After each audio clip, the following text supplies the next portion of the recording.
오늘의 사연 시작합니다. 안녕하세요. 저는 얼마 전에 사랑하는 사람에게 뒤통수를 정말 세게 맞고 새 삶을 준비 중입니다. 바로 남편의 불륜으로 인해 이혼했거든요. 정말 이해할 수도 없고 용서도 마찬가지네요. 그런 일을 저질렀다는 것에 실망한 것은 물론이고 지울 수만 있다면 제 기억 속에서 그리고 인생에서 그 사람을 완전히 지우고 싶네요. 물론 그럴 수 없다는 거 잘 알아요. 그냥 평생 저를 따라다니는 꼬리표가 될 테죠. 바로 이혼을 한 번 했던 여자라는 꼬리표요. 하지만 남편과 참고 살 바에는 100번 1000번 잘했다 싶어요. 제 이야기 한번 들어보세요. 저는 이제 40이 되었고 남편은 저보다 2살 많습니다. 결혼한 지 5년이 조금 넘었어요. 저와 남편은 맞벌이였습니다. 저는 말만 중소기업이지 꽤 규모 있는 곳에서 일하고 있고 남편은 총 직원이 10명도 안 되는 곳에서 일합니다. 당연히 벌이는 남편보다 제가 많습니다. 저와 남편은 연애를 5년 정도 한 것 같아요. 아는 언니 소개로 만났는데요. 연애 초기에 친구나 지인들이 남편의 직업을 알게 되면 조건이 더 좋은 사람을 만나지 왜 그런 사람을 만나냐고 물어보곤 했어요. 솔직히 직업에 귀천이 있는 것도 아니잖아요. 그래서 남편이 그런 일을 하고 있다는 것이 저한테는 아무렇지도 않았어요. 그뿐 아니라 그때는 남친이었고 저는 일찍 결혼할 생각도 없었으니까요. 더더욱 신경을 쓰지 않았어요. 연애하는 동안 정말 알콩달콩 잘 만났어요. 여느 연인처럼 저희도 싸우기는 했지만 그냥 티격태격하는 정도였어요. 연애하면서 별 문제 없었습니다.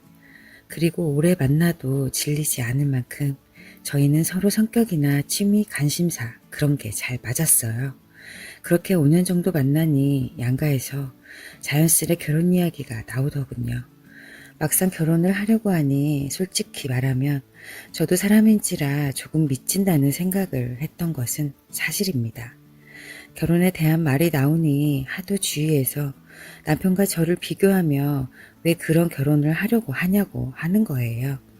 그전까지는 생각하지도 않았는데 하도 그러니 저도 그런 생각이 드는 것은 어쩔 수가 없더군요. 그런데 시댁에서 아파트를 해주시는 거예요. 그때 시세로 5억 정도 했어요. 그런 이유로 저는 남편이 저보다 적게 벌어오는 것에 대한 불만 없이 결혼할 수 있었어요. 저는 남편과 결혼하면서 많은 것을 바라지는 않았어요. 그냥 서로를 사랑하고 위해주면서 외롭지 않게 알콩달콩 살고 싶었습니다. 결혼 4년까지는 실제로 그렇게 살았어요. 그런데 제가 회사에서 일본으로 파견을 나가게 되었어요. 저한테는 정말 좋은 기회였어요. 그리고 오래 있다가 오는 것이 아니라 한 1년 정도만 다녀오는 거라서 저는 큰 고민하지 않았습니다. 하지만 남편은 파견 이야기를 듣더니 약간 서운해 하더라고요. 말로는 잘 되었다고 잘 갔다 오라고 하는데 표정이 안 가면 안 돼? 였어요. 그 모습을 보고 제가 남편에게 고작 1년이라고 1년 금방 간다고 했어요. 그리고 중간에 시간이 되면 한국에 올 수도 있고 자기가 나 있는 나라로 여행 와도 되니까 너무 서운하게 생각하지 말라고 했어요. 그리고 자기가 진짜 싫다고 하면 안 갈 거라고. 하지만 무엇보다 저한테는 좋은 기회인데 갔다 오면 안 되겠냐고 했습니다. 그랬더니 남편이 알겠다면서 여기 걱정하지 말고 다녀오라고 하더라고요. 그렇게 저는 일본으로 파견을 나갔습니다. 파견을 간 초반에는 하루에 몇 번씩 남편하고 전화통화를 하곤 했어요. 시차도 없었기 때문에 목소리 듣고 싶으면 시간에 구애받지 않고 통화를 했어요. 그런데 시간이 지나자 통화하는 횟수가 점점 줄어들었어요. 제가 일이 바빠져서 그런 것도 있지만 연애할 때도 아니었고 지금 이 시간에 뻔히 뭐를 하는지 아는데 딱히 할 말이 없었어요. 밥 먹었냐? 어디 아픈 데는 없냐? 이런 일상적이고 매일 똑같은 대화를 하는데 점점 횟수가 주는 거는 당연했어요. 여하튼 그러다 10개월쯤 되었을까요? 일정이 바뀌어서 계획했던 것보다 빨리 한국에 들어오게 되었습니다. 그래서 남편에게 저 한국 간다고 전화로 알려주려고 했어요. 그런데 남편은 전화를 늦게 받는 거예요. 그때가 평일이었고 남편이 퇴근해서 집에 도착했을 시간이었거든요. 자기야, 왜 이렇게 전화를 늦게 받아? 밥은 먹었고? 집에 별일 없지? 라고 했어요. 그때까지는 씻거나 뭐 하느라고 늦게 받았나? 라고 생각했거든요.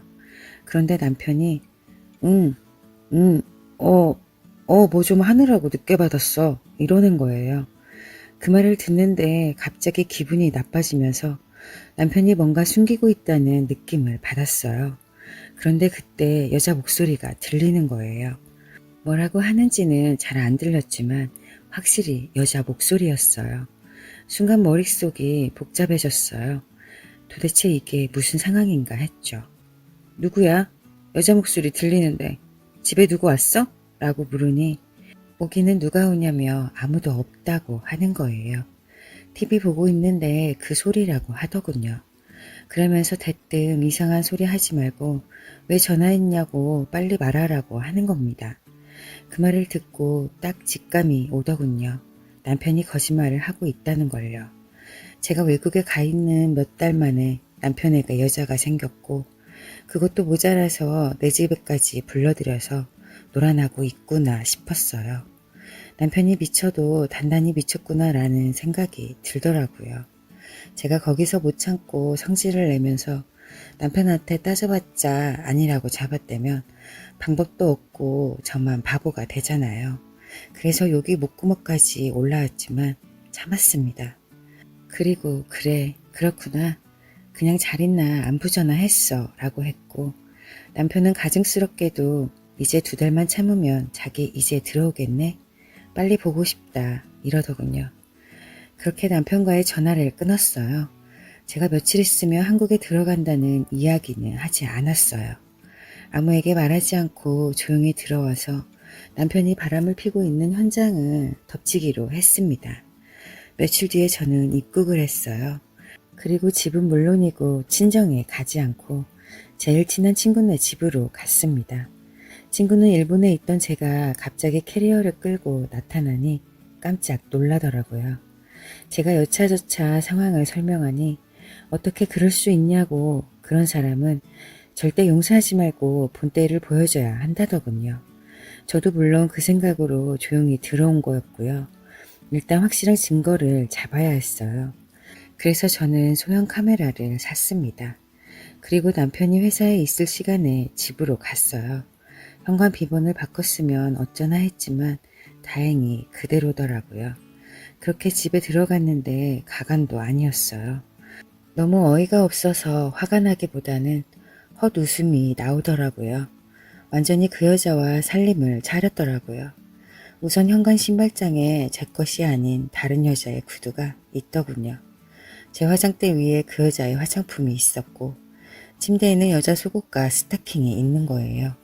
옷방에도 그 여자 옷이 한두 개가 아니었어요. 정말 마음 같아서는 그 여자 짐을 한 곳에 모아 불태워버리고 싶었어요. 저는 이 모든 상황을 예상하고 어떻게 대처를 하자라는 생각을 했지만 막상 닥치고 보니 감정 조절이 잘 안 되더군요. 저는 끓어오르는 분노를 겨우 가라앉히고 그 여자 물건들과 증거가 될 만한 것들을 다 사진 찍고 카메라를 설치하고 나왔어요. 혹시나 누가 왔다 갔는지 눈치 못 채도록 제 흔적을 남기지 않으려고 했어요. 그래서 있는 그대로 건드리지 않았습니다. 그리고 하루는 좀 짧은 것 같아서 3일 있다가 카메라를 찾으러 갔어요. 찍혀있는 것을 확인하니 역시나 그것들이 나 몰래 저지른 파렴치한 짓거리가 적나라하게 녹화되어 있더군요. 피가 거꾸로 솟는데 참느라 힘들었어요. 어느 정도 증거가 확보되었으니 더는 그것들을 가만히 두고만 볼 수는 없었죠. 다음날 저는 일찍 퇴근해서 집에 들어갔어요. 그래서 베란다에 숨어 있었어요. 남편과 상간녀가 들어왔고 둘이 깔깔대고 웃으면서 저녁은 뭐 먹을까 이러대요. 그런데 갑자기 조용해지는 거예요. 둘이서 나갔나 라는 생각을 하며 귀를 기울이는데 쪽쪽대는 소리가 들리는 거예요. 그러다 우리 하자 이러더군요. 둘은 제가 집에 있다는 것도 모른 채로 그 짓거리를 하고 있는 거였어요. 도저히 더는 못 참고 베란다 문을 열었죠. 미친 것들이 급했는지 거실에서 그러고 있더군요. 둘은 거의 알몸인 상태였어요. 야, 이 미친놈아! 네가 제정신이냐? 라고 소리를 쳤어요. 남편과 그 여자는 저를 보더니 눈만 동그랗게 뜨고 아무 말도 못하더군요. 어디서 그런 님이 솟았는지 모르겠어요. 제정신이 아니었거든요. 저는 그 여자의 머리채를 잡았어요. 그러자 그 여자는 아파 죽는다고 놔달라고 하대요. 그러는데 남편이 제 손을 잡았고 저는 그 여자 머리채를 놓고 말았죠. 그랬더니 그 여자는 놀라서 자기가 지금 어떤 상황인지 모르고 옷도 입지 않고 도망가더군요. 그리고 저는 남편 손을 뿌리치고 집안의 물건을 남편한테 던지기 시작했어요. 그렇게 닥치는 대로 던지자 남편도 그 여자를 따라서 밖으로 도망갔고요.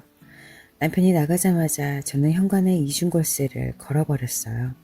잠시 후 도어락 비번을 누르는 소리가 들렸어요. 그 둘은 옷을 입으려고 들어오려고 했던 거였죠. 하지만 걸쇠가 걸려있으니 저를 부르대요. 여보, 내가 잘못했어. 그러니까 문 열어. 들어가서 다 이야기할게. 라고 조용히 말하더군요. 큰 소리가 나면 혹시나 이웃 사람들이 나와볼까봐 겁나서 그랬겠죠. 저는 보란듯이 큰 소리로 이야기했어요. 네가 뭔 염치로 그딴 소리 하냐고. 당장 꺼지라고 소리를 질렀어요. 그랬더니 저보고 조용히 말하라며 다 잘못했다고 그러니 제발 이 문 좀 열어주라고 싹싹 빌더군요. 전 용서할 마음이 전혀 없었기에 꺼지라는 말만 했어요. 그리고 시댁에 전화해서 당장 오시라고 했어요. 시부모님은 제 전화를 받고 놀라셨는지 바로 오셨어요. 시댁과는 10분 거리였거든요. 그 10분 동안 앞집 사람이 나왔고 경비 아저씨도 오고 난리도 아니었어요. 남편은 자기도 벗고 있으면서 그 여자 가린다고 하고 있었고요. 경비 아저씨가 도저히 안 되겠는지 자기가 입고 계신 점퍼를 벗어서 그 여자를 줬어요. 시부모님은 남편과 그 여자가 하고 있는 걸 보시더니 어떤 상황인지 눈치를 채셨나 보더라고요. 시어머니가 저한테 문 열어라고 아무리 그래도 이러면 되냐고 하시는 거예요. 그렇게 하는 시어머니를 보면서 아, 이래서 시자는 시자구나 싶었어요. 아들이라고 감쌀 게 아니라 그 상황에서 먼저 아들한테 뭐라고 해야 하는 거 아닌가요? 그래서 다 필요 없으니 아드님 데리고 가세요 라고 했어요. 옆에서 남편은 이렇게 된 거 헤어지자며 갈 테니까 옷을 주라고 하고요. 아까까진 잘못했다고 빌던 사람이 자기가 한 짓거리를 자기 부모한테도 걸렸고 이젠 이판사판 막가자는 식으로 나오더군요. 그래서 옷을 문틈 사이로 줬어요. 그리고 당장에 꺼지라고 했죠. 그런데 남편은 옷을 입고는 갑자기 태도가 기고만장해지더니 문을 열어라고 큰 소리를 치는 거예요. 그때까지 조용히 상황을 지켜보던 시아버지가 남편 뺨을 쳤고 조용히 하라고 하며 집에 가자 하시더군요. 그렇게 시부모님과 남편 그리고 그 여자는 엘리베이터를 타고 갔습니다. 상황이 정리되고 얼마 지나지 않아 경찰분들이 오셨어요. 다 큰 성인이 옷을 벗고 밖에 서 있고 큰 소리가 나니 누군가 신고했나 보더군요. 경찰분들은 집안 상황을 보고 저보고 무슨 일이냐고 어디 다친 데는 없냐고 괜찮냐고 물어봤고 저는 상황 설명을 다 했어요. 그러시냐고 따로 도와드릴 거 있냐고 물으셔서 없다고 괜찮다고 했어요. 혹시 무슨 다른 일이 생기면 바로 연락하라고 하시며 가셨어요. 그리고 다음날 이혼소송을 걸었어요.